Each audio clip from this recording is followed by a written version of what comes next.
Here we are in our course tab. So I want you to join me here because I've written everything below. So as you follow along in the video, you can also take action. So here are the steps for navigating takedown in online reputation management. The best method we've ever found is trying to appeal to the humanity of another person. That means if somebody's written a negative piece of content about you, chances are they're a journalist. They had to write a story for the day and they wrote this about you. It's negatively affecting you. So the first thing to do is to identify the nature of the content, meaning it's clearly negative. You want to remove it. But are there any elements of slander, libel? That being, have they made something up? Is anything factually inaccurate? I want you to get a pen and paper or you can write it on your computer in that Google Drive that I taught you about. Identify what's correct, what's not correct. Then you want to prepare your case. So how are you going to bring it to them? A really good way to preamble the message is saying, hey, I'm the person named in this article, and I want to point out a couple of factual inaccuracies. Again, validate them. I see that you're a journalist. This is your job.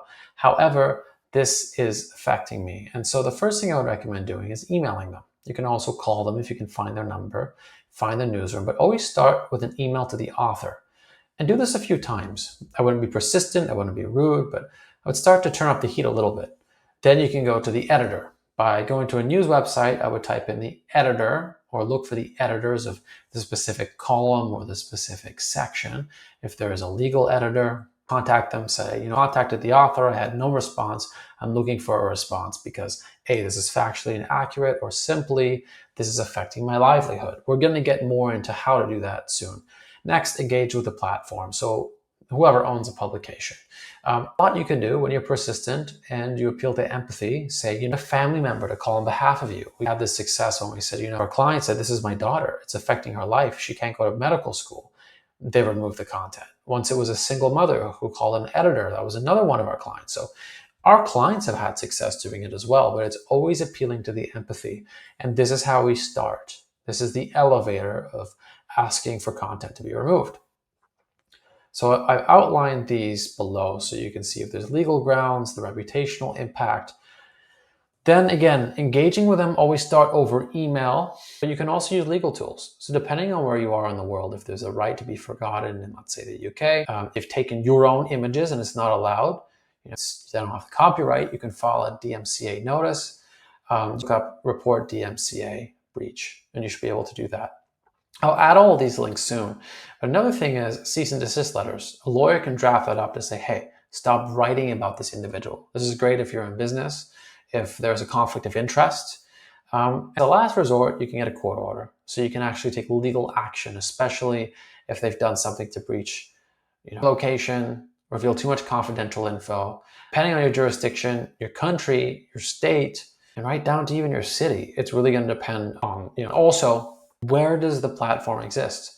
Because sometimes, the writer might be here, but the platform could be governed by a different jurisdiction. A lawyer will be able to help you do that. But this tactic, this 5-step process, is trying to avoid your legal fees, is trying to avoid making the issue worse. Now, you do want to see what the platform is.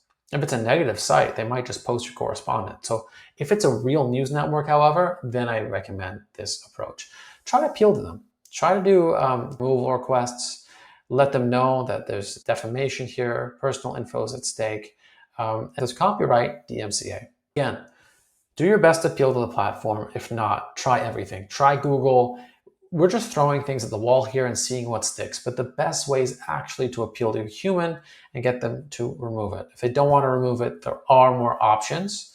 You can ask for de-indexing. So this is actually working backwards, letting them know, hey, if you add a no index tag, you should be able to, this because it's journalistic research or you're doing your duty as a journalist. However, it won't appear in search engines and it won't do any of the following. So the first thing is, hey, it might risk your personal safety. As you've done this horrible thing and it's all over your community online, there could be risks to your personal safety. So collect emails, phone records. If there's identifiable info like your neighborhood, let them know, hey, if anything happens to me, I hate to say it, but you will be liable because my safety is at risk. I also live with a family, my wife, my kids, their safety is at risk.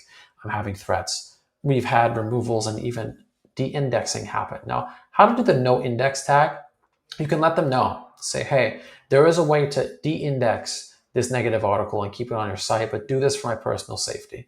Another one, as I mentioned, engaging that third party for support, media lawyers, privacy experts, even the authorities, because there are negative publications that oftentimes will just try to slander you. So you can say, you'll have to contact the authorities. And then online reputation management professionals, which you shouldn't need because you're doing this course all by yourself and you're learning a lot. So at the end of the day, there's no guarantee of a removal. Even the contingency based removal firms, they don't guarantee the removal either. They just throw things at the wall with a bit more of a process and try to see what sticks. When it does, they charge you at least a few $1,000s for the removal when you enter into an agreement with them. So I recommend doing this yourself. This is the whole and complete process, and I will continue to update this with links and more information so that you can take advantage of the removal process. Good luck.